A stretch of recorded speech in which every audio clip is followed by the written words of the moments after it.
নেই কোনো প্রকারের সুরক্ষা সামগ্রী, হেলমেট। রীতিমতো হাত পা বেয়ে চড়েছেন 101 তলা ভবনের চূড়ায়।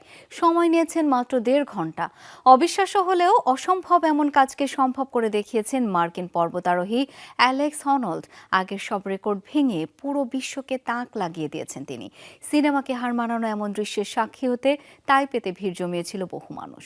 নির্মাণ কাজেও আমি বেছে নেই CSRM TMT 500W, committed for better still. এ যেন স্পাইডারম্যান সিনেমার নতুন সিকুয়েল। চোখের নিমিষে তরতরিয়ে উঠে যাচ্ছেন সুউচ্চ ভবনের চূড়ায়। তবে বড় পর্দায় নয়, এই দৃশ্যে দেখা মিলেছে তাইওয়ানে। কোনো প্রকার দড়ি কিংবা সুরক্ষা সরঞ্জাম ব্যবহার না করেই উঠে পড়লেন 101 তলা ভবনে। কোনো কাল্পনিক সুপার হিরো নন তিনি, যুক্তরাষ্ট্রের পর্বতারোহী অ্যালেক্স হনল্ড। এর আগেও অনেকবার বহুতল ভবনের চূড়ায় উঠে আলোচনায় এসেছেন তিনি। দড়ি বা নিরাপত্তা সরঞ্জাম ছাড়া পর্বত আরোহণের জন্য 2017 সালে আলোচনায় আসেন। তার ক্লাইম্বিং ডকুমেন্টারি ফ্রি সলো জিতে নেয় অস্কার।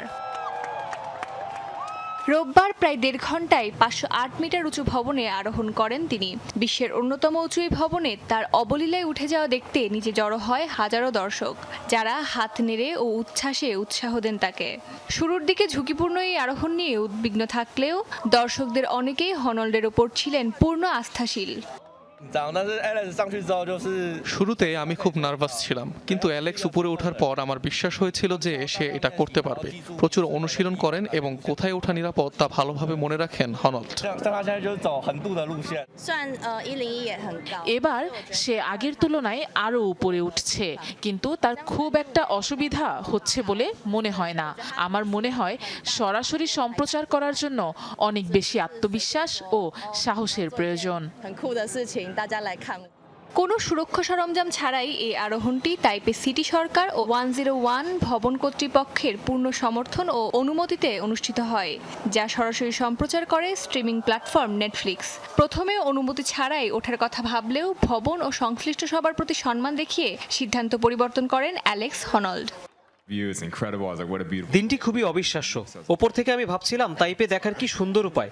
আমি মাইলের পর মাইল দেখতে পারছিলাম। 10 বছরেরও বেশি সময় আগে তাইপে 101 প্রথম দেখেছিলাম। তখনই আমার মনে হয়েছিল আরোহণের জন্য এটি খুবই অবিশ্বাস্য জায়গা হবে, কিন্তু সুযোগের অভাবে পারিনি। 1 দশক পরেও যে সুযোগটি এসেছে তার জন্য আমি কৃতজ্ঞ। 2004 সালে সেফটি রোপ ব্যবহার করে 4 ঘন্টায় তাইপে 101-এ উঠেছিলেন স্পাইডারম্যান নামে খ্যাত ফরাসি ক্লাইম্বার আলা রোবেয়ার। তার অর্ধেকেরও কম সময়ে চূড়ায় উঠে নতুন রেকর্ড করেছেন অ্যালেক্স। অস্মিতা বিশ্বাস, যমুনা নিউজ।